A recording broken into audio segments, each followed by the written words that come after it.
Question है, शीशे के एक ठोस का आयतन 40 घन सेंटीमीटर है। शीशे के एक ठोस का आयतन कितना है? 40 घन सेंटीमीटर है। यदि शीशे का घनत्व 11.3 ग्राम प्रति घन सेंटीमीटर हो तो ठोस का द्रव्यमान क्या होगा? देखिए, द्रव्यमान पूछा जा रहा है। द्रव्यमान यहाँ पर सबसे पहले एक चीज आपको ये ध्यान देना है कि पूछा क्या जा रहा है। द्रव्यमान पूछा जा रहा है, दिया क्या गया है? आपके पास आयतन है, आयतन दिया गया है 40 घन सेंटीमीटर, ठीक। आयतन दिया गया है, घनत्व दिया गया है, द्रव्यमान पूछा जा रहा है, तो आपको द्रव्यमान का सूत्र पता होना चाहिए, ठीक है। द्रव्यमान का सूत्र क्या होगा? तो सबसे पहले यहां पर देखिए, एक मिनट, ये देखिए घनत्व बराबर क्या होता है। बुक में क्लियर घनत्व के चैप्टर में, दाब के चैप्टर में ये पूरा फार्मूला, घनत्व बराबर होता है द्रव्यमान बटा आयतन। सिंपल सा फार्मूला है जो कि आना चाहिए, अगर आएगा तो आप लोग जल्दी से बता ले जाएंगे। D = m/v। तो यहाँ पर क्या पूछा जा रहा है? द्रव्यमान पूछा जा रहा है ना, तो अब इस फार्मूले से आराम से निकाल सकते हैं। जिस तरीके से यहाँ पे पक्षांतरित किया जाता है, द्रव्यमान गुणे 1 बराबर घनत्व गुणे आयतन हो जाएगा। ये आपका फार्मूला निकल गया। अब यहाँ पर अगर आयतन पूछा जाता है तो आयतन यहाँ चला जाता है, घनत्व नीचे आ जाता है, तो आयतन बराबर हो जाता है द्रव्यमान बटा घनत्व। इसी तरीके से द्रव्यमान बराबर हो जाएगा घनत्व गुणे आयतन। तो यहाँ पर 40 में आप किसका मल्टीप्लिकेशन करेंगे? 11.3 का। तो कितना आ जाएगा? आ जाएगा यहाँ पर 452। तो ये 452 ग्राम हो जाएगा आयतन, क्योंकि यहाँ पर देखिए घनत्व ग्राम में दिया है और ये सारी चीजें सेंटीमीटर में है, तो यहाँ पर किलोग्राम में नहीं होगा। अगर किलोग्राम में होता तो इस ग्राम को आपको बदलना पड़ जाता किलोग्राम में। ऑप्शन यहाँ पर बी सही होगा। क्लियर है? ऑप्शन यहाँ पर बी सही। क्वेश्चन आसान सा था, बस यहाँ पर एक चीज है कि आपको फॉर्मूला पता होना चाहिए था। फॉर्मूला मैंने आपको बता दिया, फॉर्मूला निकालना आना भी चाहिए, ठीक। चलते हैं अगले क्वेश्चन पर। अगला क्वेश्चन है, थोड़ा सा इसे छोटा कर लेते हैं।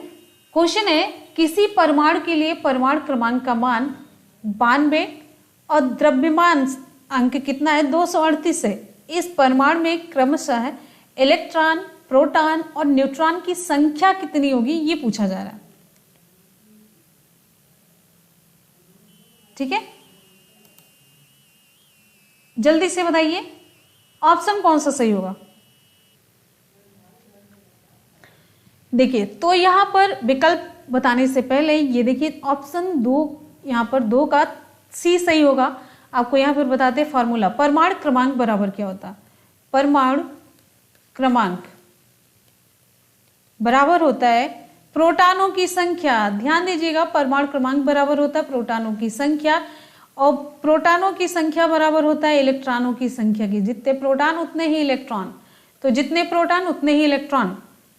तो परमाणु क्रमांक यहाँ पर कितना दिया गया? परमाणु क्रमांक का मान कितना है? 92 है, ठीक है। तो जब परमाणु क्रमांक जितना है उतना ही प्रोटॉन की संख्या हो गई, यानी कि 92 प्रोटॉन की संख्या भी हो गई। और जितनी प्रोटॉन की होती उतनी ही इलेक्ट्रॉन की होती है, तो कितनी हो गई? 92। क्लियर हो गया? चलिए, तो यहां पर इलेक्ट्रॉन कितना हो गया? 92। ये तो न्यूट्रॉन है। Electron 92, proton 92। और यहां पर अब ध्यान देना है, न्यूट्रॉन की संख्या 146 से कैसे आई? तो न्यूट्रॉन की संख्या बराबर क्या होता है? न्यूट्रॉन की संख्या बराबर होता है द्रव्यमान अंक माइनस प्रोटॉनों की संख्या कर देना आपको। क्लियर है? तो द्रव्यमान अंक कितना है? 238 माइनस प्रोटॉन की संख्या कितनी आ गई? 92। आप घटा देंगे तो आ जाएगा 146। क्लियर हो गया? बहुत ही इंपॉर्टेंट, इस तरीके का क्वेश्चन बहुत ही आसान हो जाता है, बहुत ही आसान। देखिए, जब आपको एक संख्या पता चल जाती है प्रोटॉन की, तो आप न्यूट्रॉन की संख्या पता कर ले जाएंगे। देखिए, प्रोटॉन, इलेक्ट्रॉन और परमाणु क्रमांक में से एक भी पता हो तो तीनों एक ही हो गई, और बच जाती है न्यूट्रॉन की संख्या। तो न्यूट्रॉन की संख्या जो द्रव्यमान अंक दिया गया रहेगा उसमें से आप प्रोटॉन की संख्या घटा लेंगे। बस एक ही चीज और पता होनी चाहिए। क्लियर हो गया? चलते हैं अगले क्वेश्चन की तरफ। अगला क्वेश्चन आप सभी के लिए, क्वेश्चन थोड़ा सा टफ लिया गया है, टफ इसलिए लिया गया है, धीरे धीरे से आप लोगों को आसान से थोड़े से टफ लेवल की तरफ ले चल रहे हैं।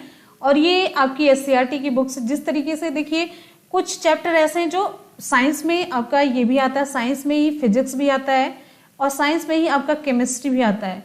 मैक्सिमम क्या हो जाता है, हम लोग बायो कवर कर ले जाते हैं, बायो में जूलॉजी और बॉटनी कवर हो जाता है, लेकिन उसके बाद से बच जाता है फिजिक्स और केमिस्ट्री। तो यहाँ पर क्वेश्चन देखिए, एक मजदूर ने 10 किग्रा भार की वस्तु को 10 मीटर ऊंची छत पर चढ़ा दिया, मजदूर ने कितना कार्य किया। अब यहाँ पर कार्य बराबर आपको पता होना चाहिए, कार्य का फार्मूला,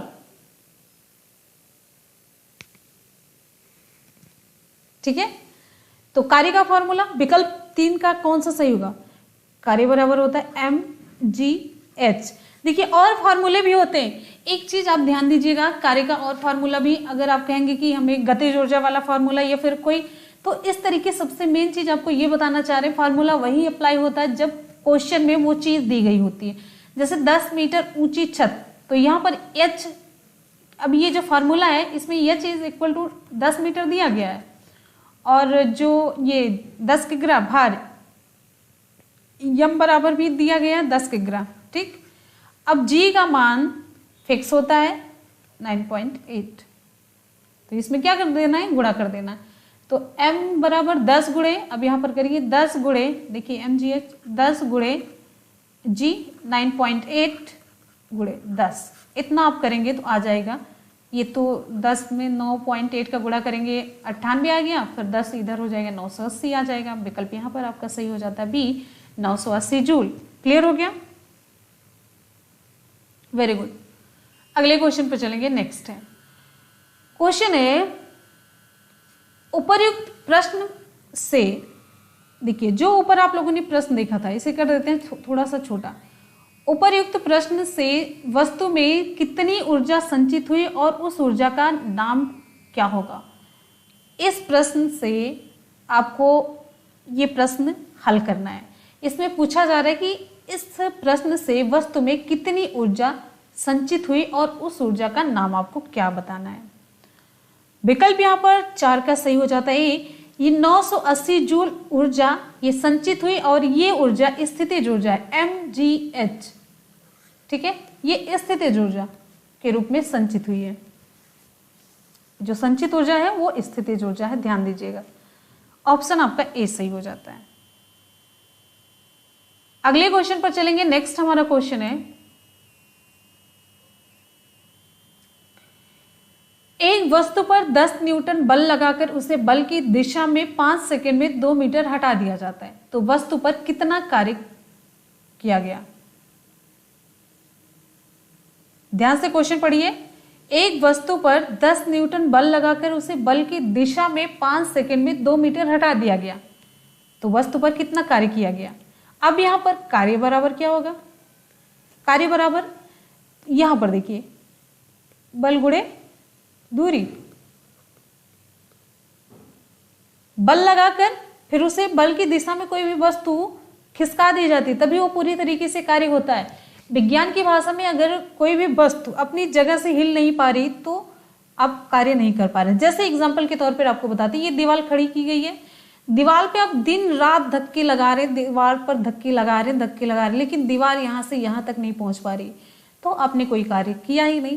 तो विज्ञान की भाषा में ये होता है, आप उस वस्तु को कुछ दूरी तक जरूर खिसकाएं। तो विकल्प यहाँ पर आपका कौन सा सही होगा, बल गुणे दूरी आपको करना है, तो यहाँ पर 10 गुणे 2 20 जूल। ऑप्शन आपका ए सही हो जाएगा, 20 जूल। क्लियर है, वेरी गुड। कार्य बराबर बल गुणे दूरी, ठीक है। तो 5 सेकंड, यहाँ समय का कोई मतलब है नहीं, समय ऐसे ही दिया गया, समय का कोई मतलब नहीं, ध्यान देना है।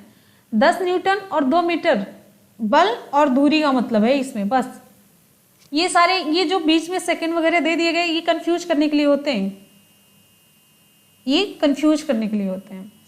अगले क्वेश्चन पर आएंगे, नेक्स्ट है, चलिए प्रश्न संख्या 5 से ही यहाँ पर ये भी क्वेश्चन पूछा जा रहा है। यहाँ पर पूछा जा रहा है प्रश्न संख्या 5 से कार्य करने वाले व्यक्ति या यंत्र की सामर्थ्य क्या है, सामर्थ्य पूछा जा रहा है। अब सामर्थ्य बराबर क्या होता है? सामर्थ्य बराबर होता है कार्य बटा समय। कार्य कितना हुआ? 20 हुआ। समय कितना लगा? अब यहां पर 5 सेकेंड बटा 5, 4। तो ऑप्शन यहां पर कौन सा सही हो जाता है? क्वेश्चन नंबर 6 का ऑप्शन सही हो जाता है बी, 4 जूल प्रति सेकेंड। क्लियर? ऑप्शन 6 का बी सही हो जाता है। ये क्वेश्चन नंबर 6। यहां पर 6 क्वेश्चन में आपके जितने फॉर्मूले मैंने बताए हमेशा माइंड में रखिएगा। आसान से फॉर्मूले, आसान से क्वेश्चन लिए हैं, लेकिन आसान से कहने का मतलब जब एग्जाम में क्वेश्चन आ जाता है तो दिमाग का थोड़ा सा ये घोंच पोछ हो जाता है।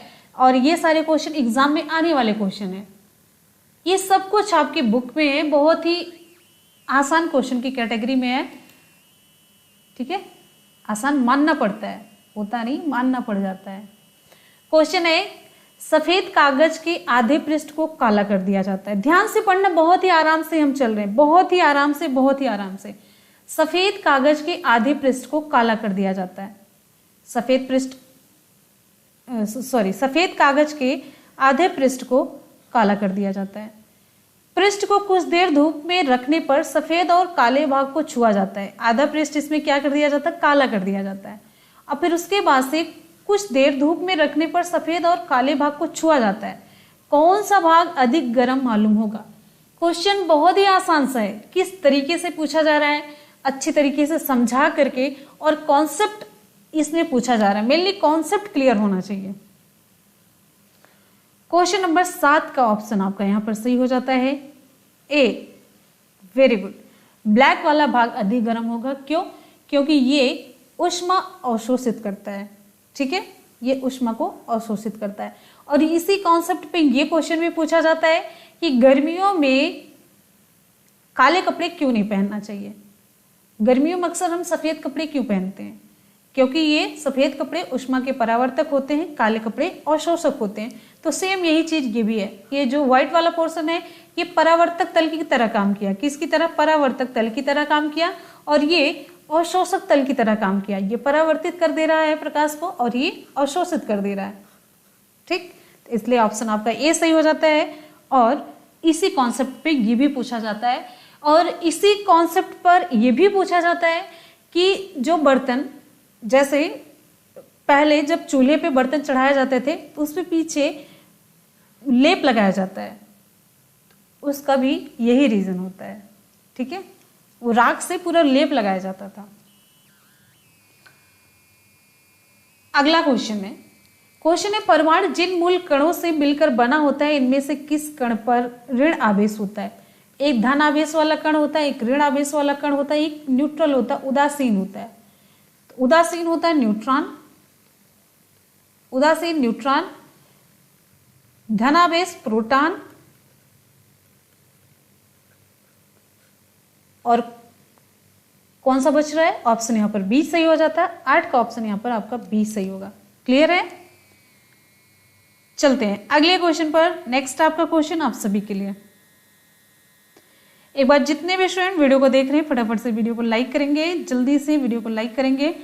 और अगले क्वेश्चन पर आ जाते हैं। अगला क्वेश्चन है, परमाणु के नाभिक में ऐसा कौन सा कण है जिस पर कोई आवेश नहीं होता? जल्दी से रिप्लाई करना है। क्वेश्चन नंबर 9 हम अभी जल्दी बता चुके हैं, तो आप लोग जल्दी से नकल करिए। परमाणु के नाभिक में ऐसा कौन सा कण है जिस पर कोई आवेश नहीं होता है? जल्दी जल्दी से बताना है। क्वेश्चन नंबर 9 की तरफ आ जाइए जल्दी से।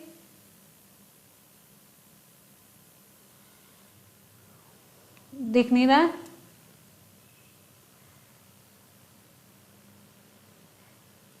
एक तो बारिश हो रही है बहुत ज्यादा, बहुत ना, अभी इलेक्ट्रॉन पर आकर के रुक गया। तो क्वेश्चन नंबर 9 का विकल्प आपको बताते हैं, सी सही होगा। परमाणु में ऐसा कौन सा कण है जिस पर कोई आवेश नहीं होता है, न धन आवेश न ऋण आवेश, तो उदासीन होता है। तो विकल्प आपका यहाँ पर कौन सा सही हो जाएगा? 9 का सी। ध्यान से यहाँ पर क्वेश्चन नंबर 10 देखना है। क्वेश्चन नंबर 10 पे आ जाते हैं। इसको थोड़ा सा छोटा कर लेते हैं जिससे कि आपको पूरा ऑप्शन क्लियर दिखाई दे। चलिए क्वेश्चन नंबर 10 है, चित्र में दो वस्तुएं ए और बी और उनके ताप प्रदर्शित किए गए हैं। दोनों वस्तुओं को एक दूसरे से स्पर्श कराने पर ऊष्मा किस वस्तु से किस में जाएगी। देखिए, एक 50 डिग्री सेल्सियस है एक का ताप, एक का 60 डिग्री सेल्सियस है। दोनों को एक दूसरे से स्पर्श कराइए, पास ले आइए, तो ऊष्मा किधर से किधर की तरफ जाए, इधर से इधर जाएगी या इधर से इधर जाएगी, बी से ए में या ए से बी में या किसी से किसी में नहीं या इनमें से कोई नहीं।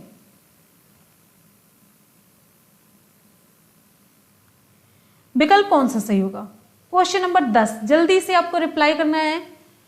विकल्प यहां पर आपका सही हो जाता है, ए सही होगा, बी से ए में जाएगी। ऑप्शन यहां पर आपका ए सही हो जाता है, ऊष्मा बी से ए की तरफ जाएगी, हाई टेम्परेचर से लो टेम्परेचर की तरफ। ऑप्शन आपका ए सही होगा, बी से ए में ट्रांसफर होगी। क्लियर है? Very good.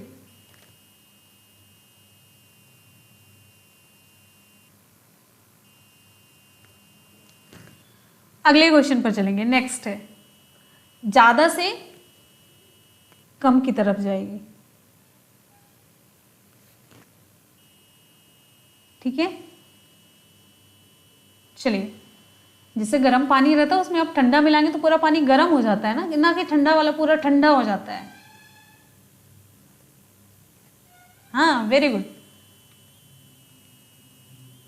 तो ये 10 क्वेश्चन आप सभी के लिए थे। आज के लिए कम थे लेकिन बहुत ही सॉलिड और अलग तरीके के क्वेश्चन थे। उम्मीद है कि आपको पसंद आए होंगे। ठीक है, तो ये 10 क्वेश्चन आपको मेनली ये बताना है कि ये कैसे थे, स्टैंडर्ड ये कैसा था। इस तरीके के क्वेश्चन करने के लिए आप लोग तैयार हैं। मेनली हम सोच रहे हैं एससीईआरटी में जो मेन, देखिए बहुत कुछ है उसमें, किस तरीके से किया जाए। ये तो बुक तो इस तरीके से पढ़ाई नहीं जा सकती, या फिर जैसा आप लोग कहिए लास्ट में जो क्वेश्चन होता है, क्वेश्चन में देखिए आपको बता देते हैं फिल इन द ब्लैंक है, मिलान करना है। हाँ, फिल इन द ब्लैंक है, मिलान करना, क्वेश्चन आंसर तो छोड़ ही देते हैं। फिर उसके बाद बहुत सारे कॉन्सेप्ट उसमें होते हैं, वो किस तरीके से किया जाए। हर चीज़ें जैसे क्वेश्चन आंसर के रूप में, अब क्वेश्चन आंसर लिखने में एकदम से बहुत 3 क्लासेस हो जाती हैं, फिर उसमें से अलग अलग बनाने में बहुत टाइम लग जाता है।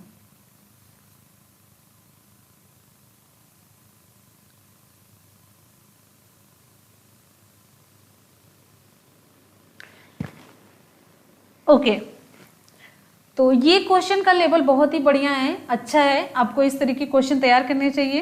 तो यहाँ पर आज के क्वेश्चन हो जाते कंप्लीट। चलिए, आज के सवाल में आप लोगों से सवाल पूछते हैं। आज का सवाल आप सभी के लिए नोट करिए। आज के सवाल में, आज का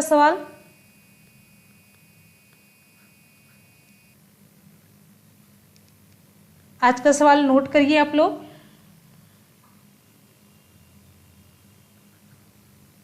घनत्व का फॉर्मूला आपको लिखना है, घनत्व का फॉर्मूला आपको बताना है, कमेंट सेक्शन में रिप्लाई करना है। घनत्व का फॉर्मूला, साथ साथ में घनत्व अगर आप बता दे रहे हैं, द्रव्यमान भी बताएंगे। द्रव्यमान अगर आप लोग बता दिए तो आयतन भी बताएंगे। द्रव्यमान, आयतन, घनत्व। घनत्व का फॉर्मूला बताने के बाद तीनों फॉर्मूले आपको इसी से निकालने हैं, तो तीनों निकाल करके आप लोगों को कमेंट सेक्शन में जरूर बताना है। ठीक है, आज का सवाल मैंने पूछ लिया। आज के सवाल में आपको घनत्व का फॉर्मूला बताना है। ठीक, ये रहा सवाल। और साथ साथ में घनत्व के बाद द्रव्यमान और आयतन, तीनों के फार्मूले आपको बताने हैं। ठीक है,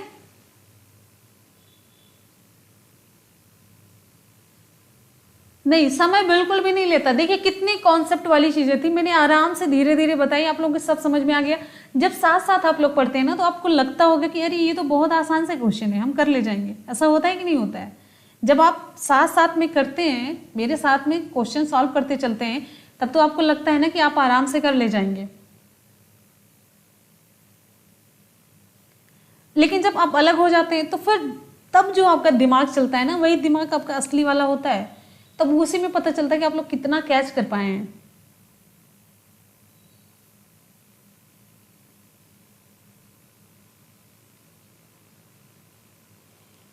खोजना नहीं है, बिल्कुल भी खोजना, इसमें खोजना कुछ नहीं है। घनत्व का मैंने फॉर्मूला बताया, तो आप लोग क्लास ध्यान से नहीं देखते हैं। घनत्व का मैंने फॉर्मूला बताया, उसी से देखिए जब भी कोई फॉर्मूला निकाला जाता है, जानते हैं कैसे निकाला जाता है? सिंपली जैसे मान लीजिए A बराबर मैंने बताया B/C, तो अब B बराबर निकालना है इसको पहले बटे 1 कर देंगे तो उसका मान सेम रहेगा। तो इन दोनों को आपस में गुणा करिए, a का c में गुणा करिए, तो b गुणे 1 हो गया बराबर a गुणे c हो गया। अब इसमें से हमें चाहे जिसका मान आप पूछिए a बराबर क्या होगा, तो a को एक ही तरफ रोकिए और दूसरा जो है उसको पक्षांतरित करिए। यहाँ पर जो चीज गुणा है ये चीज भाग में हो जाएगी, जो भी चीज पक्ष के इधर में रहेगी वो अपोजिट हो जाए। जैसे मतलब गुणा है भाग हो जाए, भाग है गुणा हो जाए, धन है ऋण हो जाए, ऋण है धन हो जाए, ऐसे ही। अब यहाँ पर a बराबर निकल आया, अगर हमें c बराबर निकालना है तो c को यहाँ पर रोकेंगे, a को इधर ले जाएंगे, तो इसी तरीके से इसमें निकालना है। पहला क्वेश्चन था डेंसिटी से रिलेटेड, ठीक है। अच्छा, हम कल साइंस की आप लोगों के लिए बुक लेके आते हैं, SCERT साइंस की बुक। उसमें पहले चैप्टर में आपको बताएंगे बहुत सारे ऐसे चीजें हैं जो तैयार करना है, मेनली जो आविष्कारक हैं वो तैयार करना है आप लोगों को।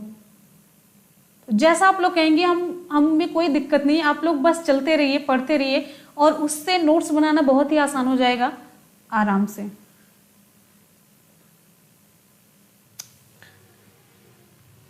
और हाँ, एक फॉर्मूले से सारे फॉर्मूले बन जाते हैं।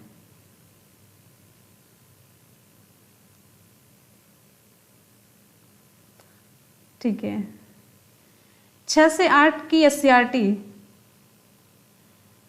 हाँ रजत, कभी कभी नोटिफिकेशन मैंने बताया ना, नेटवर्क का बहुत इशू है बहुत ज़्यादा। और लास्ट में आप सभी को बहुत बहुत शुक्रिया, बहुत बहुत थैंक यू, इतना प्यार देने के लिए, इतना सम्मान देने के लिए।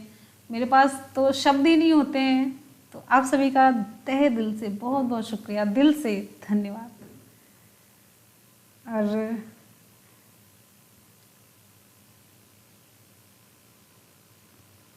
हाँ, क्लास आपकी 3 क्लास चलती है। मॉर्निंग में 6 बजे करंट अफेयर की क्लास होती है।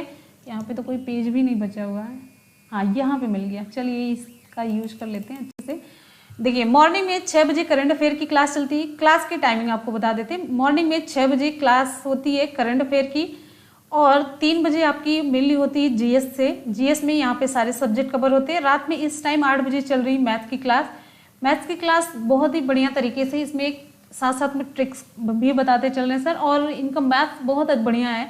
आप लोग ध्यान देंगे तो मैथ्स बहुत अच्छे तरीके से तैयार हो जाएगा। बहुत ही मन लगा करके मैथ्स पढ़िएगा, और कुछ ही दिन में टॉपिक वाइज एक एक टॉपिक कंप्लीट किया जाएगा।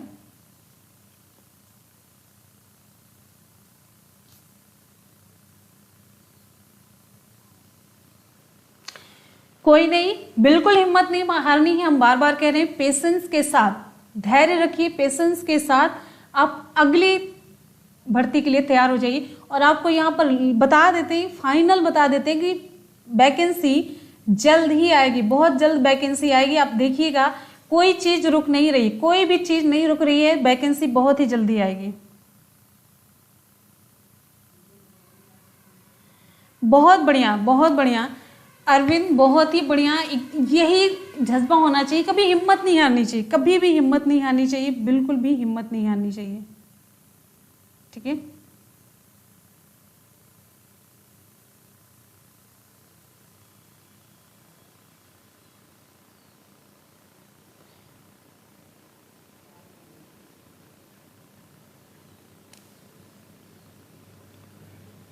बिल्कुल, हम एक बात हमेशा कहते हैं, हमेशा देखिए, अगर आप लोग 2 कदम चलेंगे तो हम 4 कदम चलने के लिए तैयार हैं, और अगर आप लोग 4 कदम चलेंगे तो ऑटोमेटिकली हम 6 कदम चलेंगे। आपसे कभी पीछे नहीं रहेंगे। बस आपके अंदर एक जज्बा होना चाहिए, आगे बढ़ने की चाह होनी चाहिए, ठीक है।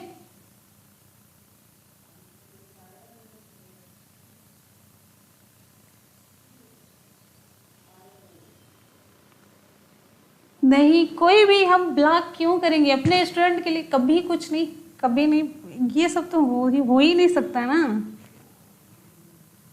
ऐसा कुछ नहीं। कभी कभी नेटवर्क की प्रॉब्लम होती है। जब तक हमें तब तक ताकत की कभी कोई कमी नहीं होगी, एनर्जी की कोई कमी नहीं होगी। कभी कभी नेटवर्क का इशू हो जाता है संध्या, ठीक है।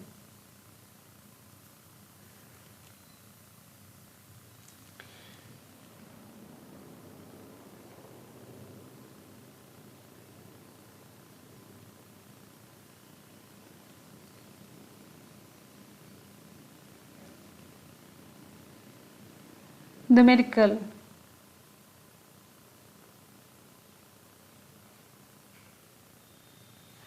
अच्छा, लेखपाल की भर्ती में ना बहुत टफ नहीं आता है लेखपाल की भर्ती में, और ये जो टीचर की भर्ती हो रही है, अगर आप टीचर वाली तैयारी कर रहे हैं, लेखपाल तो 100% निकलेगा। आप एक तरीके से इतना बड़ा सपना देख रहे हो, और लेखपाल, आप दोनों में अंतर लगा सकते हैं। लेखपाल में बस एक चीज अलग होता है, वो जो ग्राम विकास वाला जो मतलब पोर्शन होता है वो अलग होता है, और बाकी लेखपाल का हिंदी आप तैयारी कर रहे हैं, मैथ्स जो भी है उसमें सब कुछ, जीएस हुआ, करंट, ये सारी चीजें तो आसान लेवल की, कोई दिक्कत नहीं। अगर आप यहाँ पे पढ़ रहे हैं तो लेखपाल बहुत ही आसान है, बहुत ही आसान है। ठीक है,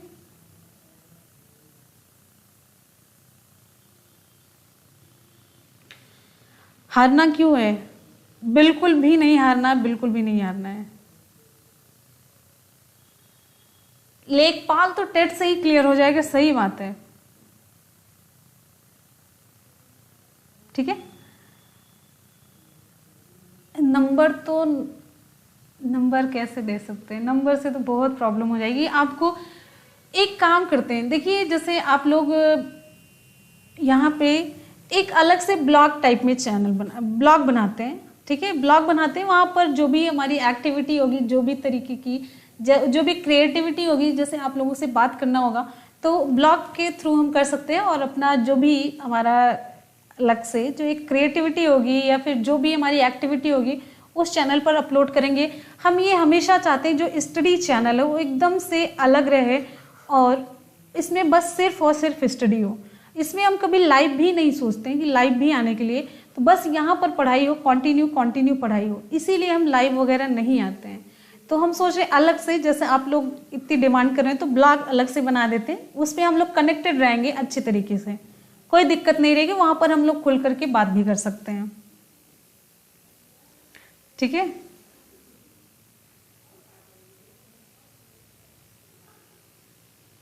हाँ, तो अलग से ब्लॉग, जैसा आप लोग कहेंगे ब्लॉग बना देते हैं, जो भी हमारी एक्टिविटी रहेगी। देखिए एक चीज होता है ना, आप लोगों से एक क्लियर बात बताते हैं, जिंदगी में हमेशा कम से कम, जैसे अभी ये लॉकडाउन चल रहा है ना, एकदम बोरिंग सी लाइफ हो गई, 10 मिनट अपने लिए तो जरूर निकालना चाहिए। 10 मिनट का टाइम अपने लिए जरूर निकालना चाहिए, एकदम से इंटरटेनमेंट का, एंजॉयमेंट का, पागलपंथी का, जिसमें कोई रोक टोक ना हो, और सिस्टमैटिक वे में नहीं जीना, एकदम से रैंडमली जीना, जिसका कि मतलब कह ही नहीं सकते कि किस रैंडम वे में जी रहे हैं, अपने को भूल जाना। तो 10 मिनट का टाइम वो बहुत ज़रूरी है, और हम चाहेंगे कि अपना ये 10 मिनट टाइम हम आप ही लोगों के साथ स्पेंड करें। तो हम तो खुद भूलते जा रहे हैं, ये एंजॉयमेंट, एंटरटेनमेंट, ये सब लॉकडाउन की वजह से तो एकदम से लाइफ और ही बेकार सी हो गई है। तो सोच रहे हैं 10 मिनट की पागलपंथी जो भी है, नौटंकी, आप लोगों के साथ शेयर की जाए, तो आप लोग भी जुड़ेंगे और आप लोगों की भी नौटंकी शेयर होगी। थोड़ा सा उसके लिए भी कुछ सोचेंगे जिससे आप लोग भी मुझसे कनेक्ट हो पाए। तो ये वाली चीज सही रहेगा कि नहीं, जैसा ही आप लोग कहेंगे। ठीक,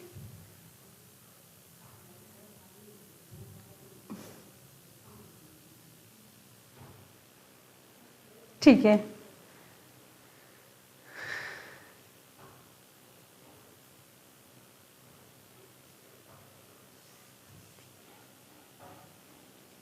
तो अब ये ब्लॉग जो भी बनाएंगे आपको लिंक देंगे और बता देंगे, तो वहाँ पर हम लोग आपस में एंजॉय करेंगे।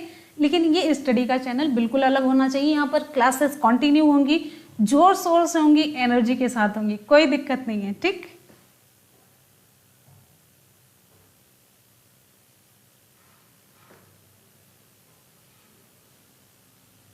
सभी जुड़ सकते हैं, सभी स्टूडेंट जुड़ सकते हैं, और हमारी एक अलग ही लाइफ होगी, हम लोगों की अलग ही लाइफ होगी, बहुत ही डाउन टू अर्थ होगी, कोई उसमें वो नहीं होगा, कोई बनावटीपन नहीं होगा।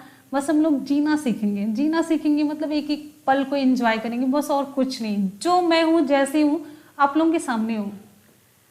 और हाँ, लास्ट में मैंने कल स्माइल किया था, ऐसा नहीं है, मैंने कल लास्ट में स्माइल किया था, आप लोगों को पता होना चाहिए, आप लोगों ने देखा नहीं लास्ट तक। हाँ, लास्ट में स्माइल किया था।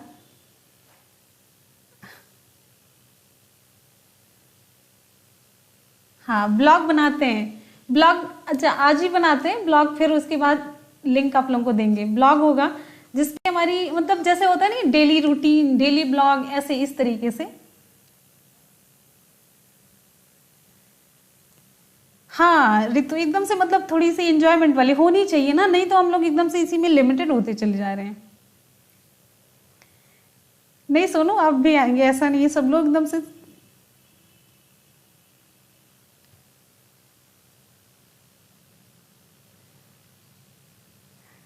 एंजॉय, पता है मुझे कुछ चीजें नहीं आती जो कि मुझे आप ही लोगों से सीखनी है, आप ही लोगों से सीखेंगे, आप ही लोगों से सब कुछ हमें सीखना है। हम आप लोगों को सिखाते जा रहे हैं और जब भी मेरा टर्न आएगा तो हम आप लोगों से सीखेंगे। आप लोग तैयार हैं?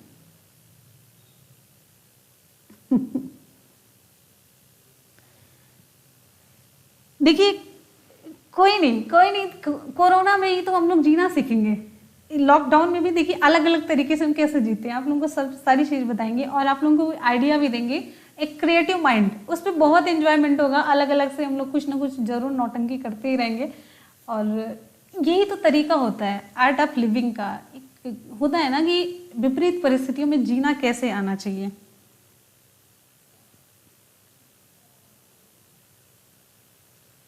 ठीक है, तो ये आप सभी के रिक्वेस्ट पर है, क्योंकि हम पता है स्टडी चैनल को बिल्कुल अलग रखना चाहते हैं, बिल्कुल।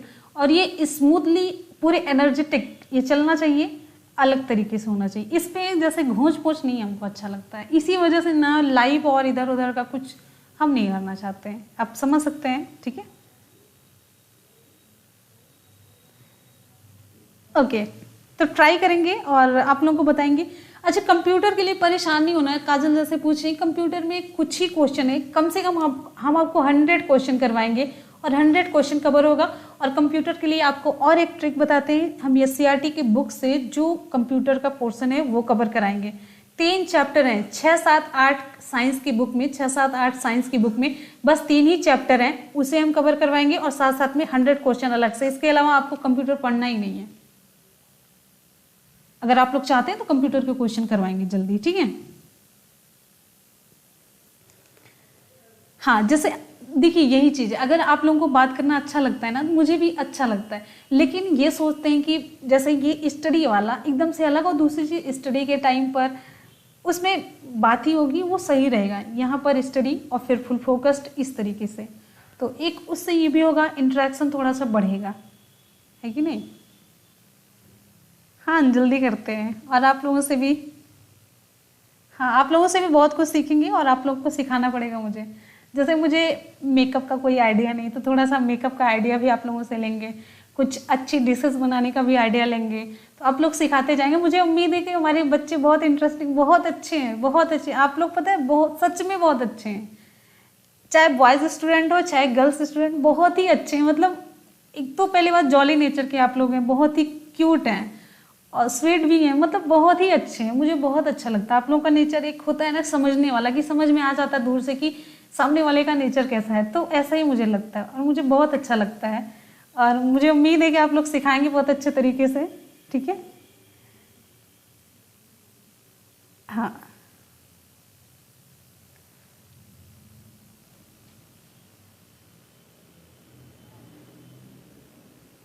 ठीक है, तो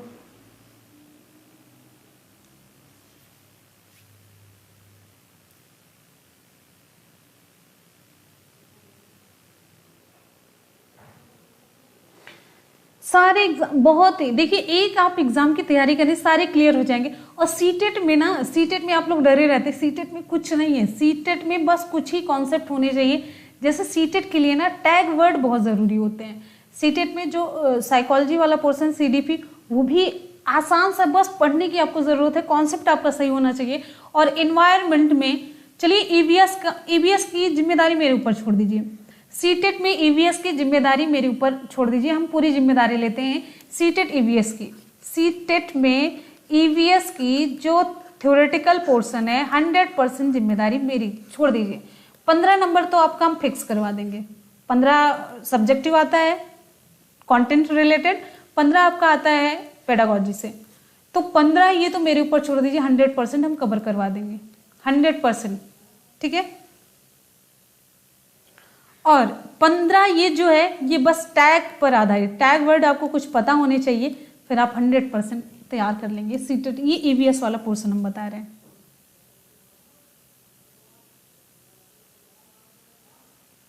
ठीक है,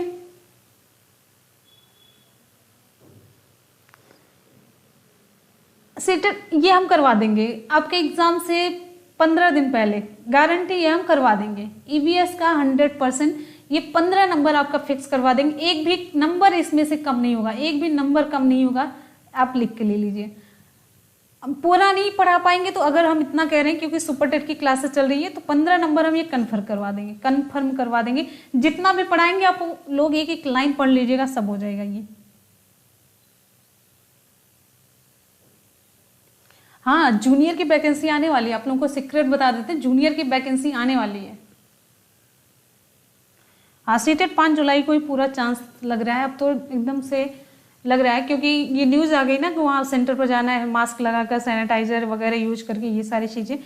और आपको बताएं ना, कोरोना से ज़्यादा कोई दिक्कत है नहीं, मुझे जहाँ तक लगता है। कुछ इम्यूनिटी की मतलब बात होती है, अगर आपका इम्यून सिस्टम तगड़ा है तो कुछ नहीं होगा। कोरोना एक नॉर्मल सा ऐसा फ्लू है, कुछ ज़्यादा कुछ नहीं होगा, डरने की बात नहीं। सबसे मेन चीज़ है डरे रहेंगे तो पक्का हो जाएगा।